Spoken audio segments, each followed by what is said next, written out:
Ah, está aparecendo. Obrigada, Rasmani.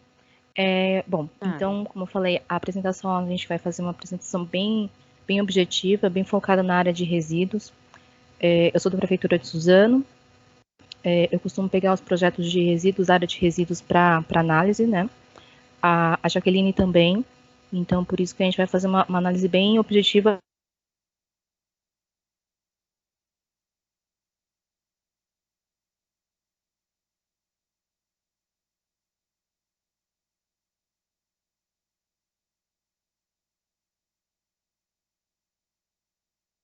Travou, né?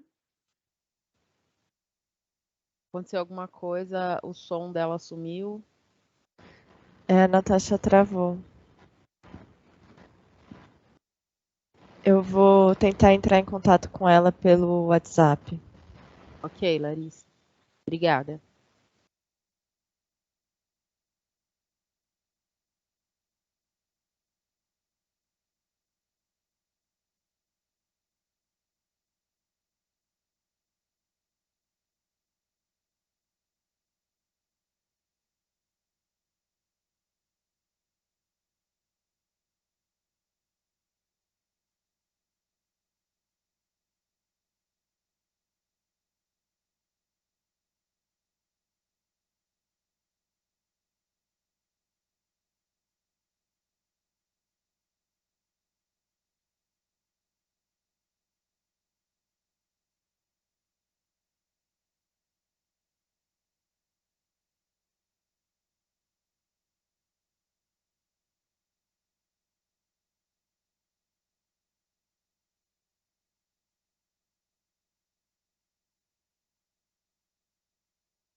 Ô, Jaque, será que você consegue ir iniciando?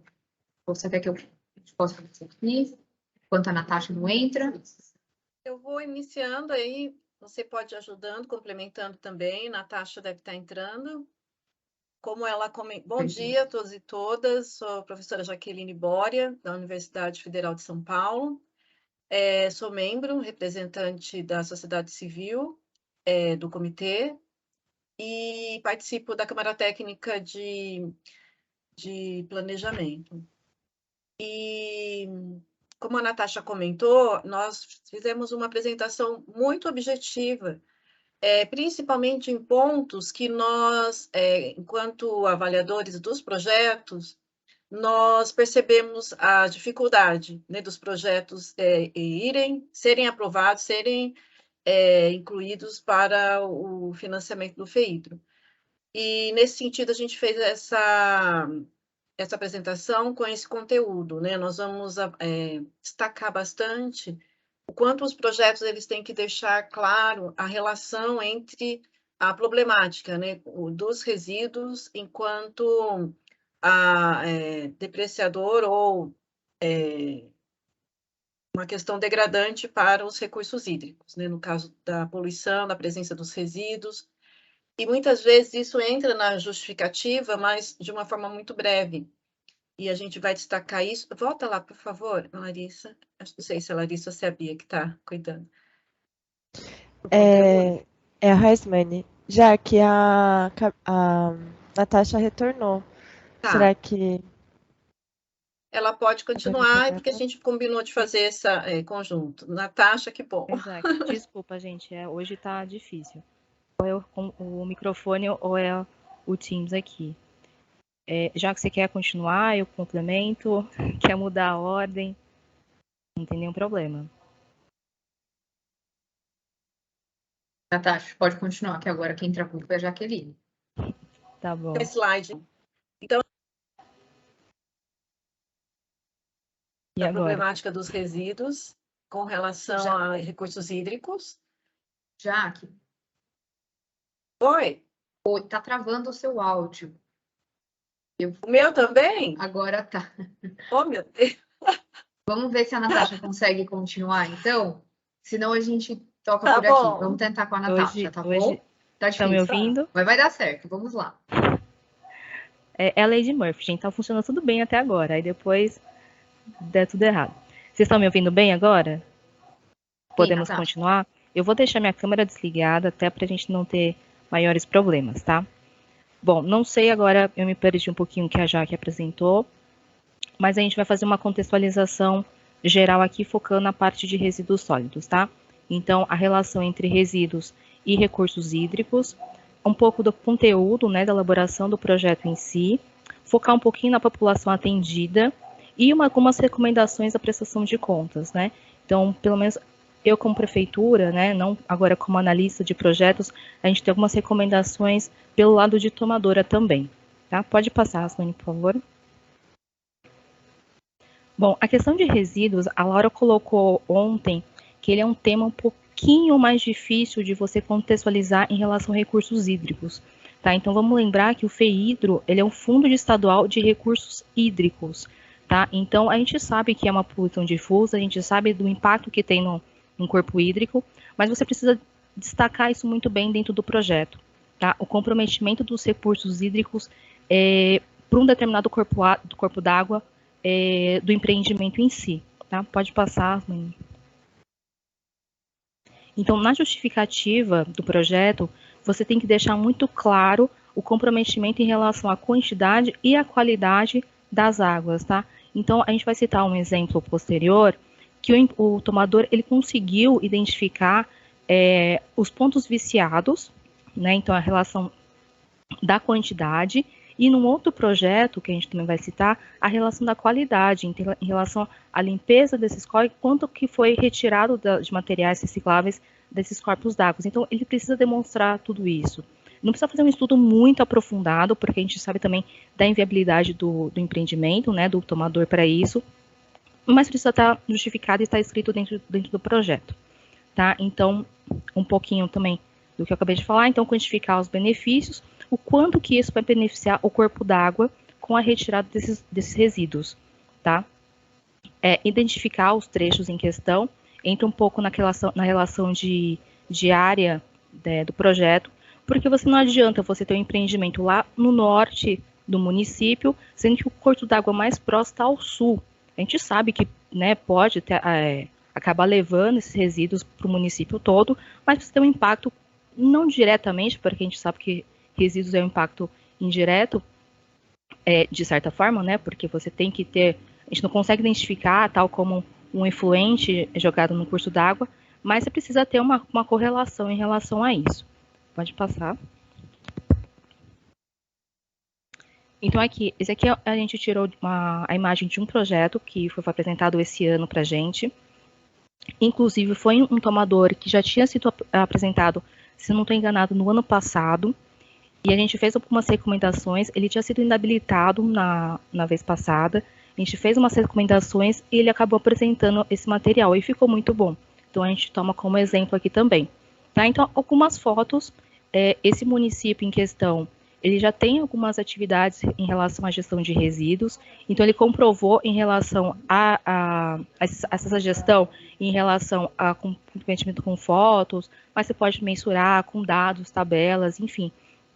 E mesmo na escrita também, né? Então, mas você precisa comprovar isso de alguma forma. A gente sabe como técnica que tem um impacto, mas precisa estar redigido, tá? Pode passar, por favor.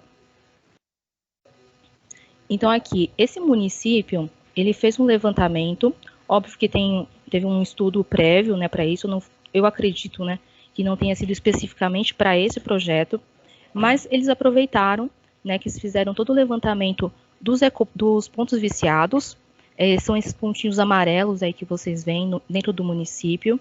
Lembrando que essa área delimitada aqui em rosa não é o município inteiro, porque o projeto em si, ele era numa região do município, então essa delimitação é só dessa região.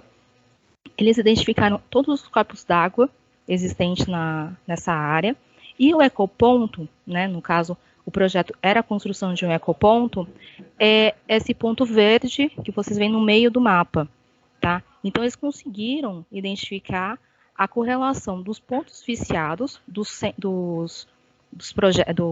pontos, né? E a relação dos corpos d'água e a implantação desse ecoponto para justificar a redução desse descarte irregular, tá? Pode passar, por favor. Aqui algum exemplo também, alguns exemplos. porque você precisa mencionar também o histórico, todos os documentos pertinentes. Então, tal como a Melissa comentou do PDMAT, na questão de resíduos, você tem que comprovar isso no plano de resíduos, no plano municipal de resíduos. E tem que estar previsto dentro do plano, né? É um instrumento de planejamento. Então, por mais que seja o primeiro ecoponto, a primeira central de triagem, você tem que ter um plano de resíduos municipal, no mínimo, né? Para você poder implantar. Não precisa exatamente estar explicitado 1 ecoponto, 2 ecopontos ou 3 centrais de triagem, mas tem que estar mencionado que o município tem essa intenção de gestão, como que ela vai querer fazer isso e conseguir implantar isso de fato, né? Que é um meio de garantia que a gente tem que o município vai conseguir executar, né? Um instrumento quase que legal, porque o plano de gestão de resíduos ele vira uma legislação também. Então, o que aconteceu? Esse município aqui, em questão, eu tirei todos os nomes, até para não identificar, mas não sei se tem um município aqui presente, mas até para não causar discórdias na frente, de comparações. Mas esse município, ele já vem, né, inclusive uma das matérias aqui, é o 24º ecoponto que já estava implantando, então já vem de um histórico aí, então a gente sabe que não vai ser um ecoponto ou uma central de triagem que a gente não vai ter uma garantia que vai funcionar. Então, eles já têm outros ecopontos, já tem outras centrais de triagem, inclusive uma relação com os catadores também, que iriam executar o trabalho. Então, a gente consegue amarrar de uma forma bem concisa todo o trabalho deles, tá? Então, um dos documentos que a gente citou aqui, o termos de parcerias, a gente vai citar um pouquinho mais para frente, mas é um documento muito importante também, principalmente com as cooperativas. Pode passar. O enquadramento do PDC e sub-PDC. Diferentemente da questão de educação ambiental, o sub-PDC que trata de resíduo, ele é só um, com essa ação, implantação e ampliação de sistema de coleta seletiva, tratamento e disposição final de resíduos sólidos, no caso de comprometimento dos recursos hídricos. Tá? Então, por isso que a gente enfatiza muito que se tem o comprometimento de recursos hídricos. Não é que a gente é chato ou porque a gente não sabe que vai impactar, a gente sabe, mas a gente também sabe do histórico também dentro do comitê, né, dentro de todo o processo, que já teve alguns empreendimentos, inclusive, que não foi levado em consideração, e lá na frente, quando passa pelo Secofidro, quando passa pelo agente técnico, ele acaba sendo gozado. Então, até o recurso retornar para o próximo tomador conseguir pegar o recurso, ele demora. Então, a gente enfatiza muito bem isso, de que se tem um comprometimento, né, para não ter uma perda lá para frente, tá? Então, questão dos objetivos. O Alan já enfatizou bastante, né, junto com a Aline, mas tentar enfatizar muito bem isso. Então, esse trechinho, ele está dentro da deliberação lá da 154, né? Então, lá tem todo o roteiro que vocês vão ter que seguir, né, vocês como tomadores.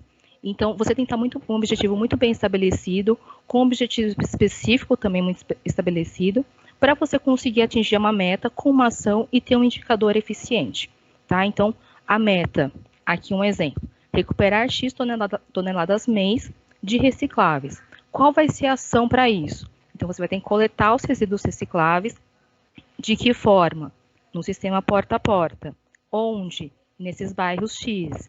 Qual é o meio de transporte para isso? Com os caminhões contratados. Para onde que você vai destinar? Para a central municipal de triagem Y. O indicador vai ser o quantitativo, você vai ter que mensurar isso de alguma forma. Então, vai ser a quantidade de resíduos recuperados por mês. Tá? A redação tem que ser clara e objetiva. Desde da introdução, da apresentação do município, na elaboração do projeto, óbvio, tem que ter os dados mínimos necessários, mas de uma forma muito clara e objetiva em relação ao conteúdo, né? De forma que a gente consiga também extrair algumas informações, porque depois a gente preenche a planilha, que a Camila vai apresentar no último dia. Pode passar. Então, o que todo mundo aqui já apresentou, né? O Alan, a Melissa, a Laura e depois até a a Camila vai apresentar no último dia é observar o MPO, Manual de Procedimentos Operacionais. Ele teve uma alteração agora recente, mas o que é mais importante de saber, que eu vi até algumas perguntas aí no chat, ontem até hoje também, e saber o que pode ser considerado como contrapartida. O que é financiável de fato pelo FEIDRO, porque senão você acaba redigindo, tendo um trabalho, gastando um tempo para isso, e você acaba, de repente, colocando algo que não é permitido pelo FEIDRO. Vai ter que reescrever todo o projeto. Ou, de repente, como foi citado ontem, né, a questão da mão de obra. Mão de obra do tomador, ele pode ser enquadrado, mas como contrapartida, mas ele não é financiável pelo FEIDRO. Então, tem que tomar muito cuidado com essas questões. E até outros instrumentos, até outros itens também que podem ser colocados dentro do projeto. Observar quem vai ser o tomador. Também foi citado na apresentação de ontem. No caso de resíduos, como é coleta seletiva, pela Lei Municipal Lei Nacional de Resíduos, o responsável pela coleta seletiva, pela gestão de resíduos, é a prefeitura, né? É o órgão municipal. Logo, o tomador, nesse caso, vai ter que ser a prefeitura municipal, tá? Até a gestão passada, né, até o MPO passado, era permitido que outras entidades pudessem participar, né, ser tomadores, aquisição e doação. Agora já não pode mais, tá? Então, as outras entidades que interessadas podem participar do projeto, porém como forma de parceria, tá? Atender também os valores mínimos e máximos, né? A Melissa acabou de apresentar da parte de drenagem. Na questão de resíduos, a gente tem um mínimo padrão, né, para todos os empreendimentos de 160 mil e o máximo de 4 milhões. Lembrando que é o valor total para todos os empreendimentos. Então, se um tomador apresentar um projeto de 4 milhões, o segundo tomador que for apresentar e tiver também na mesma qualificação, ele acaba não conseguindo o recurso. Pode passar. A questão de resíduos, ele é um pouquinho diferente em relação aos demais, porque a gente tem uma diferenciação, né? A gente estava comentando ontem também, questão de projetos estruturais e não estruturais. Estrutural é quando se tem uma obra, né, estrutural. E a parte não estrutural, quando envolve questões como a educação ambiental. No caso de resíduos, por exemplo, coloquei um exemplo aqui, construção de central de triagem, por si só, a construção ele não garante a operacionalização. Então, o que a gente pede? Por mais que a gente tenha essa diferenciação, no projeto de resíduos, ele precisa ter as duas formas, tá? Ele precisa ter o memorial descritivos, o projeto básico e ou executivo, da mesma forma com as licenças ou protocolos também são aceitos, e a parte de metodologia, tá? Não é uma coisa ou outra. Então, a gente está enfatizando muito isso. Na questão da metodologia, pode passar mais uma, por favor, Rasmani? Você precisa apresentar a operação. Quem que vai executar? Quem são os atores envolvidos? Vão ser as cooperativas? De que forma que vai ser utilizado? Quais vão ser os recursos? Tem caminhões, o município? Tem equipe? Quem vai ser a equipe gestora também do projeto? Né? Entra também um pouco na questão da equipe técnica. A logística, como é que vai se dar isso toda essa gestão? Vai se coletar onde? Para onde que vai ser levado? Como funciona a central de triagem, se já existe, né? Ou já tem alguns PEVs, e mensurar e detalhar mais essas informações, tá? Não só o projeto executivo, tal como uma obra. Os dois documentos, nesse caso, são importantes e precisam estar dentro do projeto. A sustentabilidade. Ele precisa garantir que o projeto tenha uma continuidade, né? Então, a gente não pode despender um recurso, né, que a gente também tem que lembrar que é um recurso público, que depois da implantação desse recurso, que, enfim, a central de triagem, no caso, não vai mais operar, porque depende desse recurso. Então, a gente precisa de uma garantia que vai funcionar. Essa garantia vai ser essas parcerias com as cooperativas, a previsão do plano de resíduos, como eu tinha mencionado antes, termos de compromisso pela prefeitura. A gente sabe que as gestões, elas trocam a cada 4 anos. Então, será que a cada 4 anos, quando trocar de prefeitura, trocar de partido, o empreendimento vai ser garantido? Ele vai ter uma continuidade para isso? Então, um termo de compromisso que, independente da troca de partido, troca de gestões, ele vai permanecer. A gente teve alguns exemplos no passado que, na troca de gestão, aquele empreendimento ele foi abandonado. E depois, quando teve uma retomada, foi pedido novamente o recurso para reforma daquele empreendimento. Então, a gente despendeu um recurso para o empreendimento X, teve uma troca de gestão, foi abandonado e teve que se gastar de novo um recurso para aquele mesmo empreendimento, né? Então, é bom tomar cuidado com isso. Pode passar, por favor? População atendida também faz parte do conteúdo, mas a gente colocou aqui só com uma ênfase um pouquinho maior.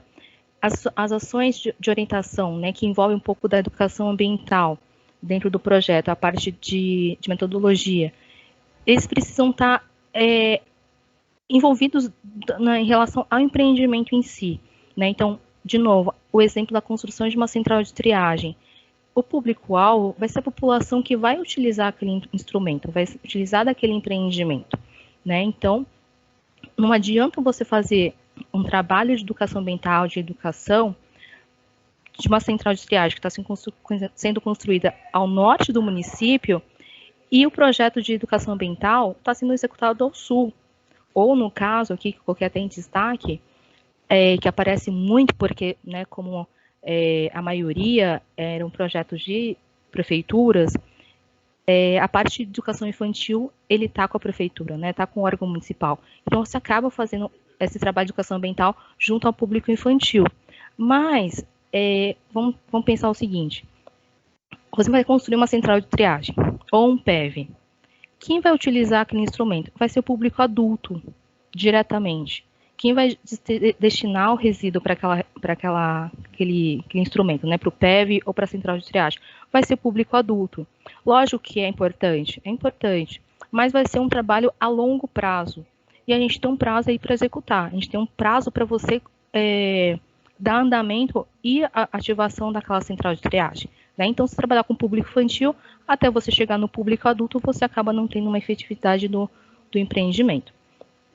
Aqui, a análise do projeto. A CETEA, ela contribui também na análise, que é o que o Alan comentou também anteriormente, pela forma de orientação. Então, eu faço parte da CTGI, o Alan também trabalha na parte de CETEA, então, vez ou outra a gente trabalha junto. Então, eu peço, o Alan, me dá uma contribuição em relação a isso. Ou mesmo, em relação à análise dos projetos, não sei se a Melissa ou o Alan comentou aqui antes, mas a gente trabalha dessa forma. Então, a análise de projetos, geralmente, acaba pegando alguém do município, alguém do estado, alguém do órgão da sociedade civil, mas também de diferentes câmaras técnicas, para ter uma visão diferente em relação ao projeto. Então, alguém da educação ambiental, junto com a gestão de investimentos, alguém de planejamento, para ter um enriquecimento dessa análise também.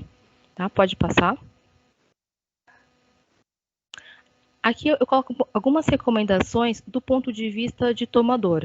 Tá? Então, como eu sou da prefeitura também, a gente tem um empreendimento, está em fase final de prestação de contas, e a gente aprendeu quase que a duras penas também quais os detalhes que a gente deveria ter tomado em consideração antes do empreendimento, que de repente poderia ter sido bem mais fácil. Então, eu coloco aqui algumas recomendações, tá? O planejamento de aquisições. Então, as prefeituras aí que vão pleitear, observem se tem atas abertas, licitações em andamento. Por que acontece? Às vezes a gente está escrevendo um projeto e a gente, né, determina que a gente precisa de algum equipamento X, computador, por exemplo. É financiável? É financiável, texto justificado e tudo mais. Mas, de repente, já tem uma ata aberta na prefeitura para aquisição de computador, muitas vezes até com uma especificação muito semelhante. Nas licitações, você não pode abrir duas licitações com o mesmo objeto. Por mais que seja um do projeto e outro da prefeitura em geral, você não vai poder, né? Então, já prevê isso. E, de repente, já até facilita no planejamento. Tá? Então, isso ajudaria bastante. A gente teve que fazer algumas alterações no projeto por conta disso. Falando em alterações, então, evitar também muitas alterações no projeto inicial. Isso eu estou falando pós aprovação do projeto, tá? que também mais facilita se você tiver um planejamento prévio na elaboração em si. Tá? É lógico que alterações acontecem, imprevistos acontecem, mas a cada alteração que você tiver dentro do projeto, por isso que é bom ter um bom planejamento, você tem que ficar ciente que toda alteração ele implica numa alteração na planilha orçamentária e no cronograma físico-financeiro. E vocês vão ter que prestar contas com agente técnico para isso. Tá? Então, vocês precisam ter essa noção, né, de que você, tendo um bom planejamento, você vai ter uma quantidade de alterações muito menor ao longo do projeto. Registrar todas as modificações e ações em relação à prestação de contas. Então, como ela colocou ali, desde a lista de presenças, caso tiver algum tipo de capacitação, fotos, imagens, documentos de recebimento da obra, tudo que vai facilitar na prestação de contas. Às vezes a gente, durante o projeto, a gente sabe que é uma correria, acaba esquecendo, mas é bom deixar registrado e deixar tudo organizado também, que facilita bastante a prestação de contas. Organizar prazos de licitação e documentos para prestação de contas. Licitação a gente sabe, como órgão público, tem muita gente aqui de prefeitura também participando, que é um processo um pouco demorado. Às vezes a gente consegue agilizar um pouco a licitação, mas tem um rito, né? Tem um período de publicação, tem um período de que as empresas apresentam as propostas, pode dar vazio, pode não contentar, alguém pode entrar com recurso, então tudo isso pode atrasar a prestação de contas e a execução dos projetos. Então, quanto mais organizado, quanto mais planejado os prazos de licitação, então, uma vez já assinado o contrato, vocês já observem quais equipamentos têm que ser licitados, quais documentos têm que estar prontos, notas fiscais, né, quando vocês tiverem algum tipo de aquisição, controlar todos os documentos para prestação de contas também, tá bom? Pode passar, eu acho que esse é o último.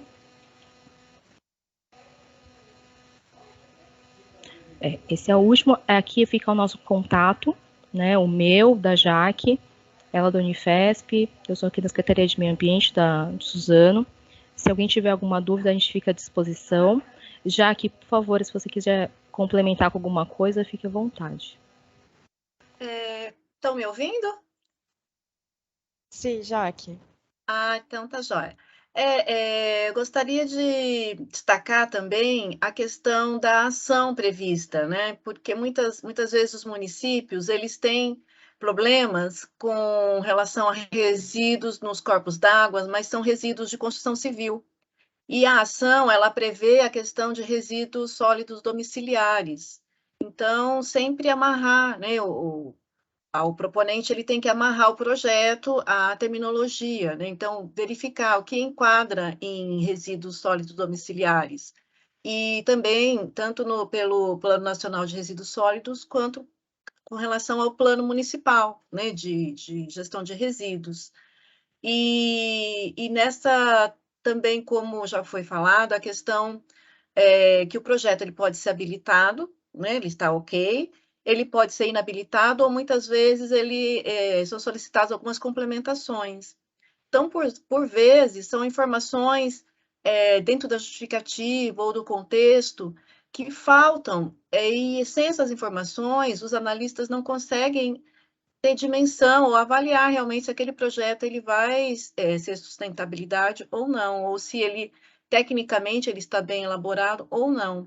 Só que, por vezes, são tantas informações faltantes que não tem tempo hábil da gente devolver e solicitar essa recomendação a ponto de ser submetido no mesmo pleito, né? Então, muitas vezes, o tomador tem que esperar a próxima, a chamada do próximo ano, porque não se atentou a detalhes. Então, sempre pensar que o avaliador ele tem que entender, né, o contexto, o diagnóstico, como é a situação atual de resíduos no município, como realmente o projeto vai medir os benefícios da implantação desse projeto, medir os benefícios sobre os recursos hídricos e buscar ter essa coerência, né, no projeto, coerência das informações. Isso já auxilia muito a avaliação dos projetos.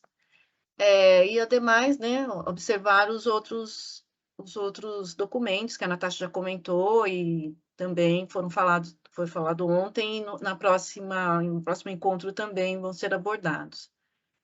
Eu acho que seria nesse sentido que também eu queria complementar, mas ficamos à disposição também, deixamos aí o e-mail e qualquer dúvida nós podemos colaborar se for necessário. Obrigada, Jaqueline, Natasha, pela apresentação, pelo tempo disponibilizado aí.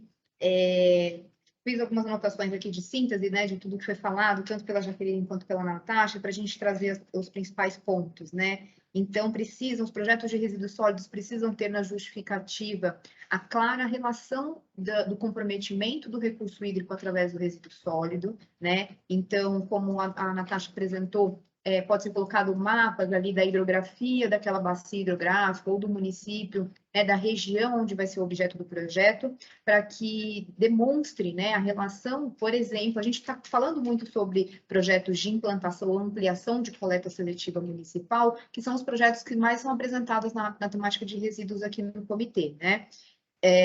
E os municípios têm essa dificuldade de fazer essa relação do resíduo sólido, do comprometimento do recurso hídrico pelo resíduo sólido.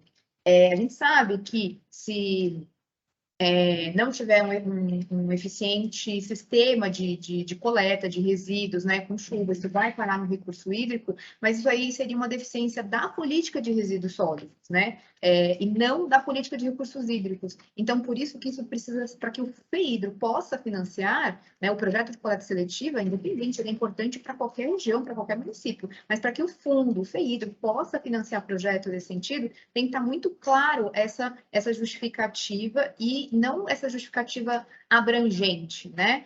Precisa ser demonstrado o benefício para um determinado recurso hídrico, para uma determinada bacia hidrográfica. Então, por isso que é importante apresentar fotos desse comprometimento, apresentar, por exemplo, o mapa dos pontos de descarte irregular de resíduos com as APPs dos rios, córregos, tá? Então, precisa ficar muito claro isso na justificativa. Se fosse um fundo de resíduos, se fosse um fundo de resíduos, não precisaria, né? Porque a gente sabe da importância da coleta seletiva, mas isso especificamente para o FEHIDRO. Importante, então, ter metas, né?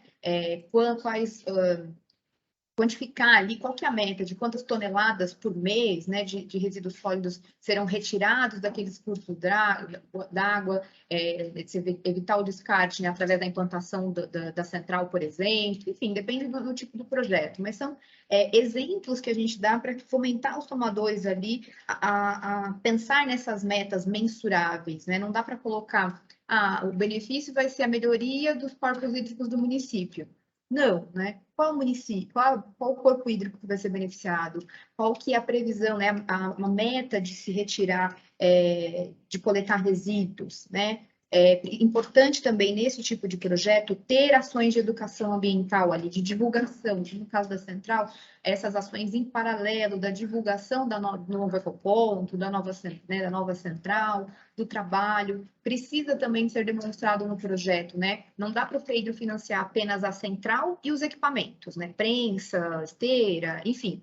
E aí, como é que vai garantir que o resíduo chegue até essa central? Como é que garante que o resíduo vai ser reciclado e não vai ser descartado mais no corpo hídrico? Então, precisa de todo, a gente chama, né, de um sistema de coleta seletiva. Então, no projeto precisa estar demonstrado quem vai fazer a coleta, quem vai fazer responsável pela operação lá da central, é a prefeitura, é a cooperativa, né?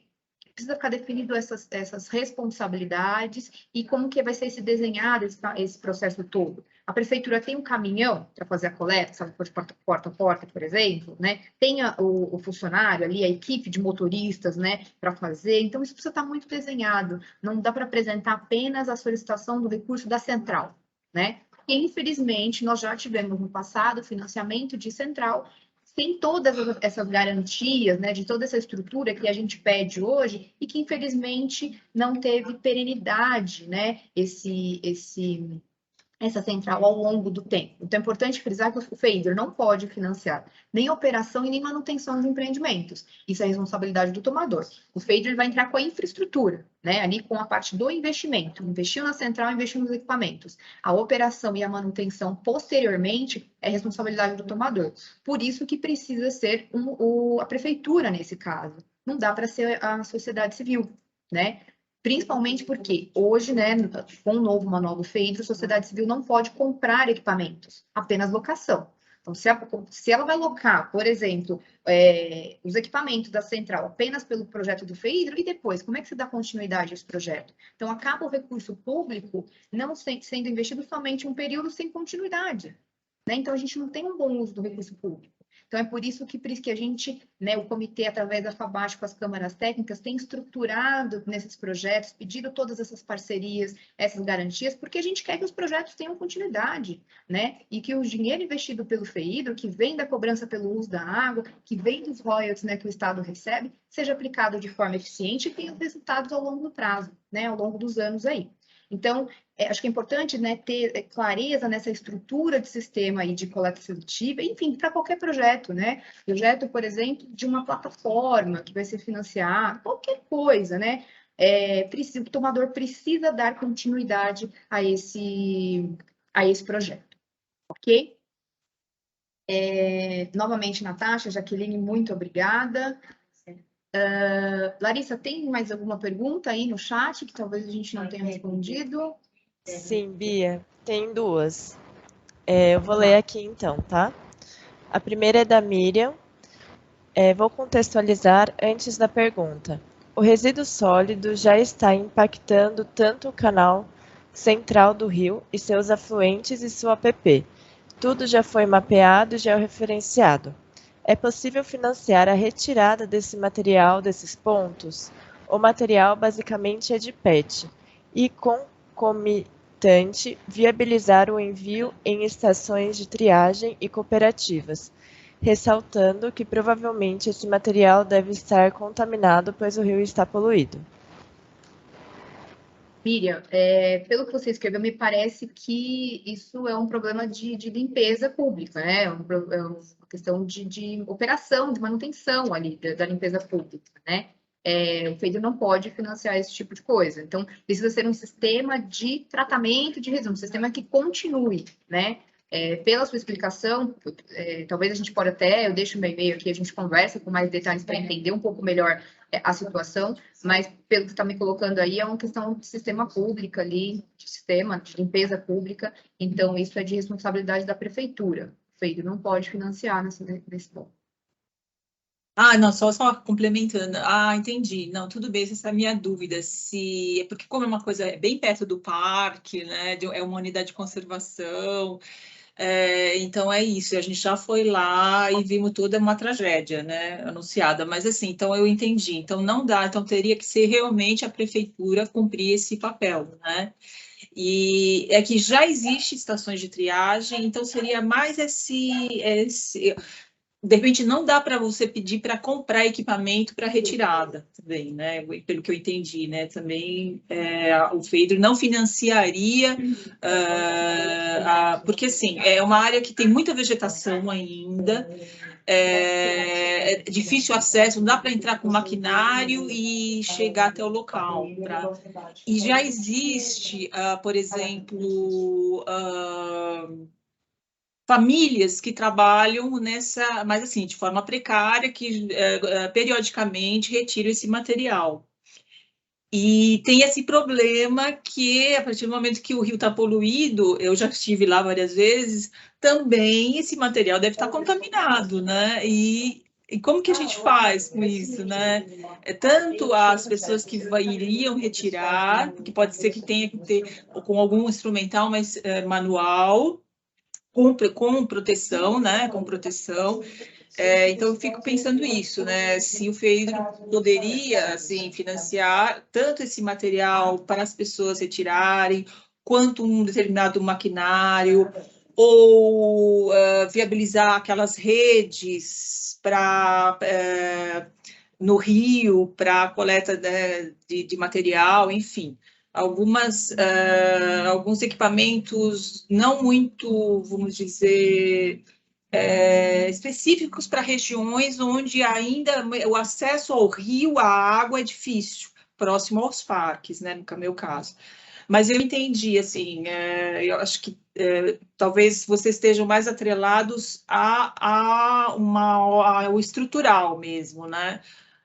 Pelo que eu entendi, essa chamada para o FEIDO para resíduos é mais a parte... a Aline falou ecobarreiras também, né? Então, eu queria... Não sei se eu fui muito clara, mas... Miriam, qual município? Não, é aqui em São Paulo, São né? Paulo. Não, só para saber. Tá. É a subprefeitura de Perus, então é o Rio Juqueri. Tá.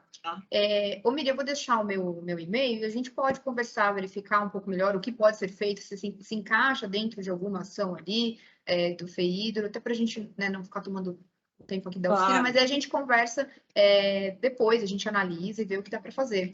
Tá ótimo, obrigada. Tá bom? Eu que agradeço a colocação e a participação aqui na oficina. Deixa eu ver se tem mais alguma coisa. Não, acho que o Alan respondendo. Bia, temos mais uma pergunta aqui do Eduardo. Jardins de chuva retém a poluição difusa e resíduos. São contemplados por financiamento? Cadê Melissa? Jardim de chuva a gente consegue colocar dentro, se tiver... Não sei se vai estar previsto no plano, né? Mas a gente conseguiria colocar dentro de soluções baseadas na natureza, alguma coisa. Pode, deve né? ser previsto no plano. E entra como soluções baseadas na natureza. Mas ele entra assim como uma solução corretiva, né? Descentralizada, e ele deve ser previsto no plano de drenagem. Ele pode entrar sim. E aí é passível de financiamento. Eduardo, se tiverem uma proposta, né, nesse sentido, eu oriento também procurar a gente, posteriormente à oficina, para a gente entender um pouco melhor a proposta, né, ver se tem alguma previsão e ver se a gente consegue encaixar em alguma linha, assim, mas de forma, né, geral, genérica, que é possível, desde que tenha essa previsão aí, a gente pode ver detalhes do projeto. Precisa quantificar, né, Bia? Tem que ser previsto num plano e quantificado. Aí ele tem que demonstrar o benefício daquela intervenção. Né? E aí, demonstrando esse benefício dentro do contexto ali do planejamento, do plano, né? Ele tem potencial, sim, para ser financiado. Ah, ótimo, Melissa, obrigada. Gente, aproveitando esse gancho, né, exatamente dessa pergunta, é importante dizer assim, às vezes perguntar, financia tal coisa, a gente responde, olha, a Melissa usou uma palavra que eu achei muito bacana agora, é possível, né, tem potencial de ser financiado, mas às vezes a gente precisa analisar detalhes da região, ver se então existe a previsão em plano de drenagem, dependendo do assunto, se for lá no plano de resíduos, enfim, então, em linhas gerais, tem situações que a gente falou, é possível, mas tem os pré-requisitos e a condicionantes de cada ação ali. Então, Eduardo, eu oriento que se tiver uma proposta, né, para apresentar, mande aí para a gente um resumo, né, da área, enfim, da caracterização da solução ali, e a gente verifica se consegue enquadrar na ação, e aí sim vocês trabalham na escritura do projeto mesmo. Tá bom? Bia, só colocar uma questão também, que a gente acaba encontrando muitos projetos, é que às vezes a pessoa, né, o tomador, ele quer resolver determinado problema, mas dentro do projeto ele tenta abraçar o mundo e aí acaba desviando um pouco o foco, inclusive da ação prevista. Então acaba tendo que cortar uma boa parte do projeto em relação a isso, né, porque acaba tentando resolver outras questões junto com o projeto. Então é muito importante essa consulta junto ao comitê, junto à FABAT também, para tentar focar ao máximo o projeto para não começar a desvirtuar, né, o projeto em si. Perfeito, Natasha. Pessoal, bom, meio-dia, chegamos ao final do segundo dia de capacitação. Agradecer a participação de todos. Foram perguntas muito interessantes aqui. Acho que a gente conseguiu sanar, se não todas, talvez alguma tenha passado, mas se ainda ficou alguma dúvida, a Larissa vai colocar o e-mail aqui no chat para vocês enviarem, com qualquer dúvida que ainda ficou. E nos vemos na segunda-feira, então, às 9 horas.